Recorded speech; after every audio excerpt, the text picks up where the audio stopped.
अस्सलामुअलैकुम guys, welcome back to my YouTube channel. तो आज की जो ये पूरा वीडियो है वो बेसिकली हंगेरियन स्कॉलरशिप की एप्लीकेशन के लिए है। As a self finance student, as a passive student, as a fresh student. ये तीन कॉन्सेप्ट्स या जो कहते हैं एस्पेक्ट्स हैं वो मैं इसमें कवर करूँगी। अब हम जनरल डिस्कशन कर लेते हैं, हंगेरियन स्कॉलरशिप है क्या आखिर। हंगेरियन स्कॉलरशिप एक ऐसी स्कॉलरशिप है जो आपकी कंप्लीट ट्यूशन फ़ी कवर करती है फॉर द अपकमिंग 6 ईयर्स, यानी कि the duration of your degree. आप लोग किसी भी डिग्री में अप्लाई करें, being it medicine, being it 1 tyre medicine, being it bachelors या मास्टर्स, सारी और इंक्लूडिंग पीएचडी, सारी की सारी डिग्रीज़ कवर करती हैं। सारा का सारा ट्यूशन फ़ी कवर होता है हंगेरियन स्कॉलरशिप के अंदर। उसके साथ साथ आप लोगों को हर मंथ एक स्टाइपेंडियम दिया जाता है जो कि 150 यूरोज़ से 250 यूरोज़ डिपेंड करता है। It's not a fixed amount, it depends from country to country, from person to person. Pakistani बच्चों को 200 यूरो मिलता है and it covers the cost of living. It is enough for a person to live for a whole month.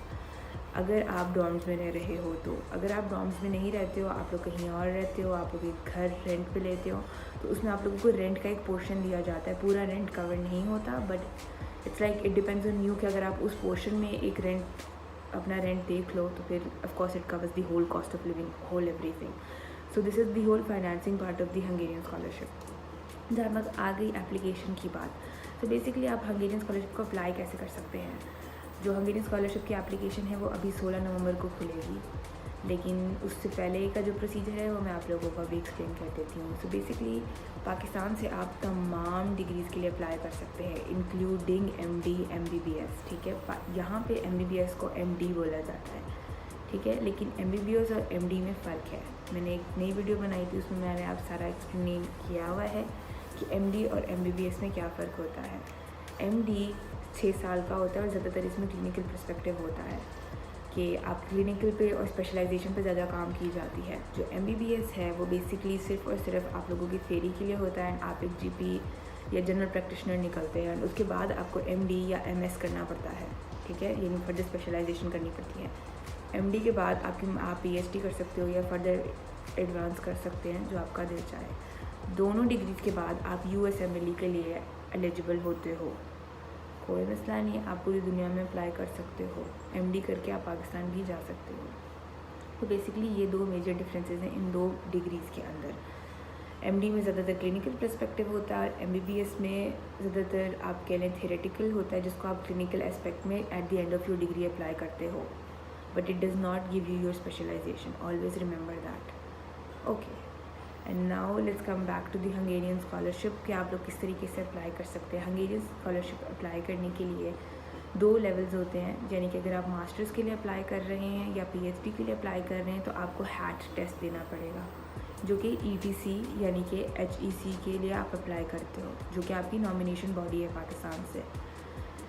HEC जो है वो basically etc उनका जो है टेस्टिंग सेंटर, उसके हिसाब से इलेक्ट्रॉनिक टेस्टिंग सेंटर, उसके ऊपर आप लोग अप्लाई करते हो फॉर हैट और यूसैट अंडरग्रेड टेस्ट के लिए।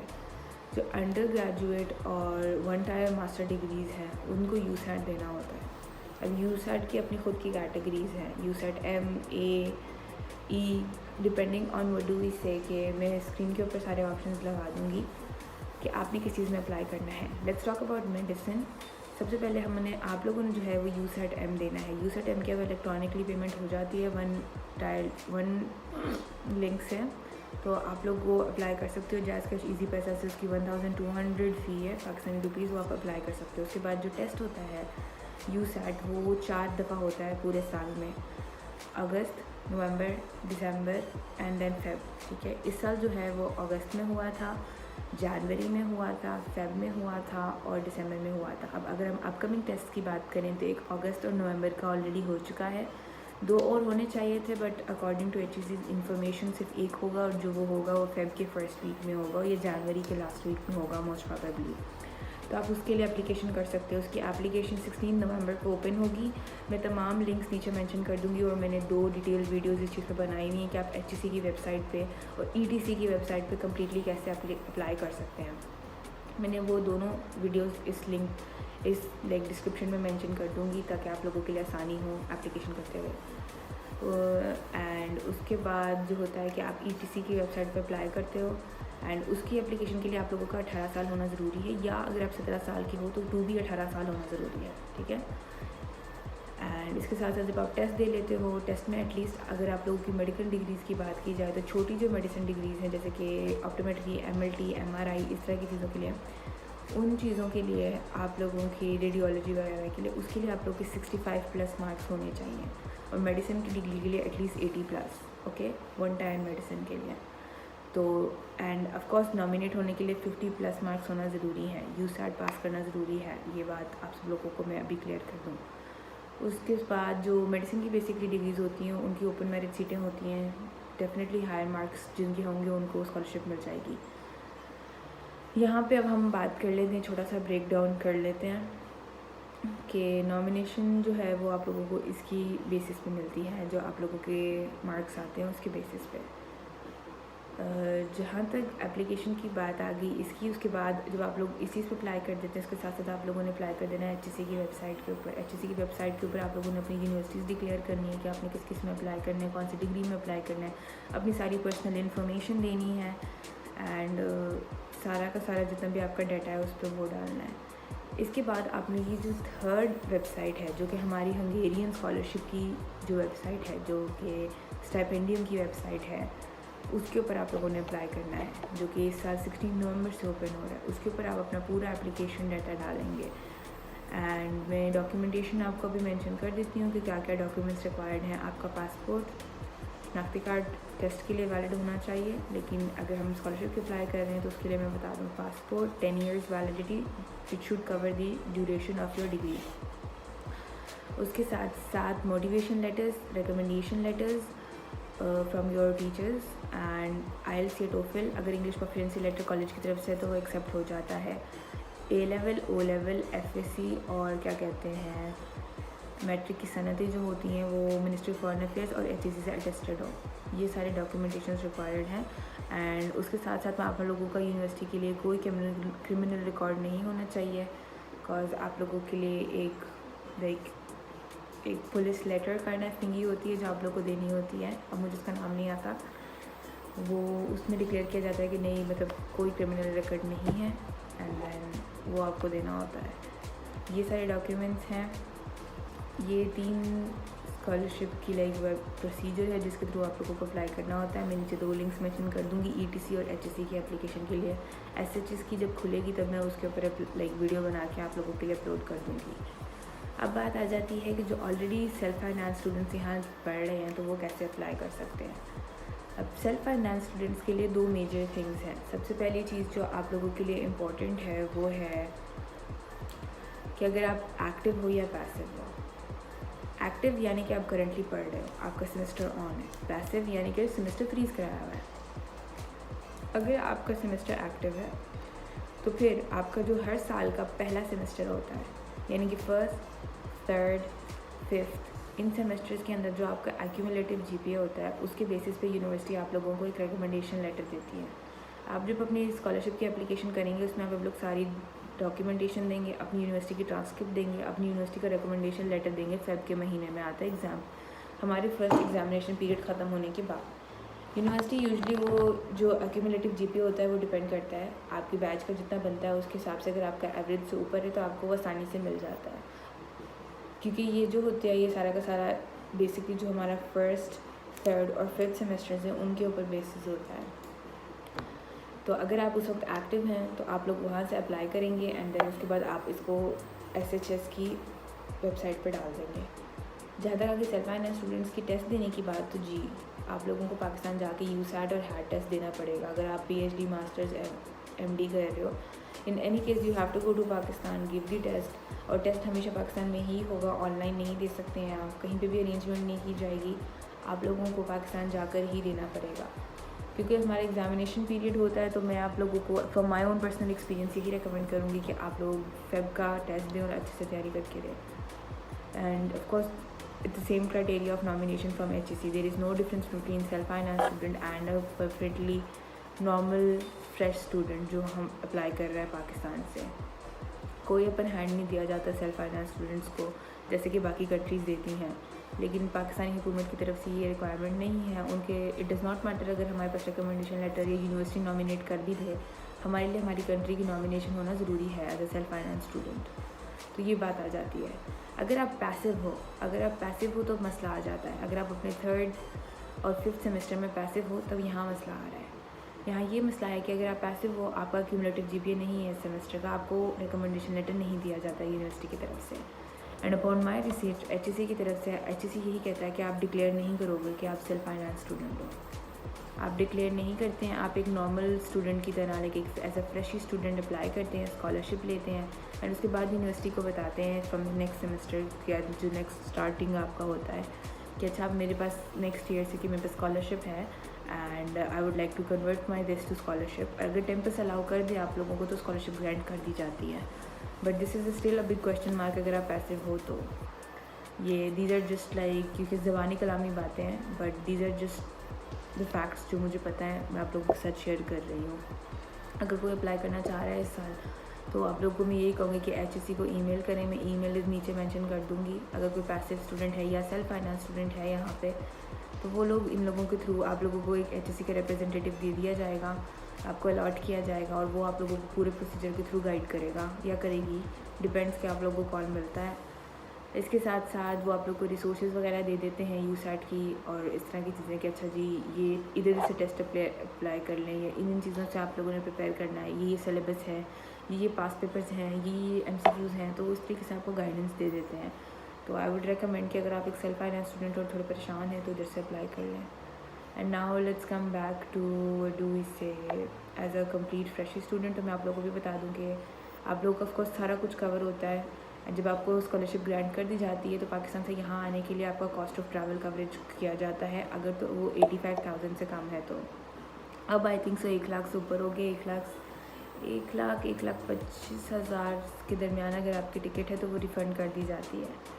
सो अगर आप उससे ज़्यादा बनाते हो तो ऑफकोर्स जितनी जो अमाउंट है वो आपको दे दी जाती है एंड देन उसके बाद जो है वो आप लोग खुद कवर करते हो जो रिमेनिंग अमाउंट है, बाकी क्या आपको अमाउंट रिकवर कर दी जाती है। जहाँ तक बात आ गई आप लोगों को खाने पीने की, सो आई वुड रिकमेंड कि यहाँ पे सब कुछ मिलता है। पाकिस्तान से सिर्फ वो भी लेके आएँ जो आप लोग खुद आती हैं चीज़ों के, आप लोगों को कुछ एक्स्ट्रा यहाँ नहीं चाहिए, everything is provided. And scholarship के लिए जहाँ तक आ गई HEC की बात, जब आप लोगों को स्कॉलरशिप नॉमिनेशन मिल जाती है उसके बाद आप लोग स्कॉलरशिप जो हंगेरियन स्कॉलरशिप का बेसिकली पेज है उधर यूनिवर्सिटी को सिलेक्ट करते हैं। मैं रिकमेंड करूँगी कि सोच समझ के प्रायोरिटाइज़ करें अपनी डिग्री को, बिकॉज अगर आप जल्दी मेडिसिन में अप्लाई कर रहे हैं तो आप सबसे पहले किसी छोटी डिग्री में अप्लाई कर लें, क्योंकि अल्लाह ना करे खुदा ना खास्ता अगर आपका इतना मेरिट नहीं हाई आता और आपका मेरिट नॉर्मल आता है तो आप उस छोटी डिग्री में जैसे कि ऑप्टोमेट्री, फिजियोथेरेपी इसमें आ सकते हैं। आने के बाद आप 1 साल बाद MD में शिफ्ट कर सकते हैं into another degree, you can transfer on scholarship. So I would recommend कि आप इस तरह करें, गेट अ फ्रेश स्टार्ट। अगर आप लोगों के लिए you think it's difficult to get a degree, okay. And जहाँ तक बात आ गई क्योंकि स्टूडेंट्स इस तरह करते हैं and it is allowed by HEC कि फिर अगर मेडिसिन टू मेडिसिन आप शिफ्ट कर सकते हो, नॉट अ प्रॉब्लम। एंड इसके अलावा क्या कहते हैं, yes I once you get denomination from HEC उसके बाद आप लोगों का स्कॉलरशिप का प्रोसीजर आ जाता है टेम्पस की तरफ से। HEC हमारी नॉमिनेशन बॉडी है, टेम्पस पब्लिक फाउंडेशन वो है जो आपको अवॉर्ड कर रही है हंगेरियन हुकूमत के बिहाफ पर। उसके बाद हमारे पास आ जाता है हंगेरियन यूनिवर्सिटी की अथॉरिटीज़। ये 3 ऐसी चीज़ें हैं जिनको आप लोगों ने अपने जहन में रखना है कि अच्छा जी पहले मैंने HEC की एप्लीकेशन करनी है, उसके साथ साथ मैंने हंगेरियन स्कॉलरशिप की एप्लीकेशन करनी है, बीच में आ जाती है टेम्पस जिसने डिसाइड करना है कि अच्छा इस बंदे को स्कॉलरशिप देनी भी है या नहीं देनी। आपको यूनिवर्सिटी की तरफ से अगर HEC की तरफ से नॉमिनेशन मिल गया है तो अब हमारे पास आ जाती है बात हंगेरियन स्कॉलरशिप यूनिवर्सिटीज़ की। यूनिवर्सिटीज़ आप लोगों का एक ऑनलाइन इंटरव्यू लेते हैं। इंटरव्यू के अंदर आप लोगों से आपकी मोटिवेशन लेटर के बारे में पूछा जाता है, आप लोगों से पूरा पूछा जाता है कि आप लोगों ने क्या मतलब 2 सब्जेक्ट्स जो चूज़ किए हुए होंगे, बायो केमिस्ट्री फिज़िक्स, उन तीनों में से 2 के ऊपर आप लोगों का एक online interview kind of thing लिया जाएगा। उसमें सवाल पूछे जाएंगे सिलेबस में से, तो उसमें कोई मुश्किल नहीं होता है। FSC के सिलेबस पे सवाल होते हैं, आप आराम से जवाब दे सकते हैं, इतना कोई हाई फाई या इतनी कोई मुश्किल सवाल नहीं होते, वो हो जाते हैं। अगर आपको यूनिवर्सिटी का इंटरव्यू अच्छा जाए तो यूनिवर्सिटी आपको नॉमिनेट कर देती है। अगर यूनिवर्सिटी आपको नॉमिनेट कर दे तो फिर आपको स्कॉलरशिप ग्रांट हो जाती है, कैंपस आपको ग्रांट कर देता है। अगर यूनिवर्सिटी रिजेक्ट कर दे तो उसमें 2 प्रायोरिटीज़ होती हैं, फर्स्ट और सेकंड प्रायोरिटी। अगर फर्स्ट प्रायोरिटी रिजेक्ट कर दे तो it decreases your chances of course, but अगर सेकंड प्रायोरिटी आपको एक्सेप्ट कर ले तो ऑफ कोर्स आप एक्सेप्ट हो जाते हो। That is the whole procedure of the scholarship system. फिर आप नॉमिनेट हो जाते हो और आप यहाँ आ सकते हो। That's it. This is the like whole procedure of the scholarship and I hope मैंने आप लोगों को काफ़ी हद तक एक्सप्लेन कर दिया हो कि किस तरीके से एप्लीकेशन होती है, क्या क्या डिफरेंसेस हैं, क्या क्या चीज़ें चाहिए होती है। और एप्लीकेशन जो आप लोगों ने प्रोसीजर है वो नवंबर के महीने से स्टार्ट होता है और मार्च तक जाता है। जहाँ तक वीज़े की बात है, depending on city to city absolutely अलग सिस्टम है कि किस तरीके से आता है। डेब्रेसन और बुडापेस्ट की वीज़ों की अप्रूवल जल्दी आती है, but there is always a chance of rejection during interviews, ठीक है। तो आप लोगों ने इंटरव्यू में एक मेजर सवाल ज़रूर पूछा जाता है कि आप लोगों ने पाकिस्तान से वापस आना है, यानी हंगरी से पाकिस्तान वापस आना है या नहीं। सो ऑलवेज से येस मैंने आना है, बिकॉज अगर आप ये कहते हैं कि मैंने नहीं आना तो आपका वीज़ा रिजेक्ट कर दिया जाएगा, ये याद रखिएगा। प्लस अगर आप स्कॉलरशिप पे जा रहे हैं तो आपका एक कॉन्ट्रैक्ट साइन हुआ होता है हंगेरियन हुकूमत सॉरी पाकिस्तानी हुकूमत के साथ कि आप अपनी डिग्री ख़त्म करने के बाद इतने ईयर्स पाकिस्तान आके सर्व करेंगे। अगर आप डिक्लेयर करते हो कि मैंने नहीं सर्व करना तो आप लोगों को कंपनसेशन देनी पड़ती है in cash to the Pakistani हुकूमत, ओके। एंड उसके अलावा otherwise yes you are bound by that legal document to go to Pakistan and serve in Pakistan being a medical person. During the interview आपको जहाँ तक मैंने सुना उसके हिसाब से स्कॉलरशिप स्टूडेंट्स को इतनी ख़ास बैंक स्टेटमेंट देने की ज़रूरत नहीं होती as it is funded by the government. तो जो जहाँ तक एम्बेसी की प्रोसीजर है, अपॉइंटमेंट का सिस्टम है, सारा का सारा वो सिस्टम है, वो आप लोगों को मैं यही रिकमेंड करूँगी कि एज सून एज आप लोगों को नॉमिनेशन लेटर और हर चीज़ मिले अपनी एक फ़ाइल प्रेप रखें ऑलरेडी अप्लाई करने के लिए। बिकॉज अगर आप यूनिवर्सिटी ऑफ सेकंड में या पैक्स में अप्लाई करते हैं तो उनके अप्रूवल थोड़े लेटर आते हैं for the visa comparative to what do we say university of Budapest and university of Debrecen. Visa ratio is okay, आप लोग को आसानी से एज ए स्टूडेंट ग्रांट कर दिया जाता है until and unless it always like depends on your interview, but yes it sums up over there. That's it. So जी आई होप आप लोगों को काफ़ी सारे सवाल मैंने जवाब दे दिए हों एंड काफ़ी ज़्यादा क्लैरिटी मिल गई हो। सो आई होप आप लोगों के लिए आसान होगा पूरा का पूरा ये प्रोसीजर। मैं लिंक्स वगैरह नीचे मेंशन कर दूँगी डिस्क्रिप्शन में, सारे के सारे जो हमारे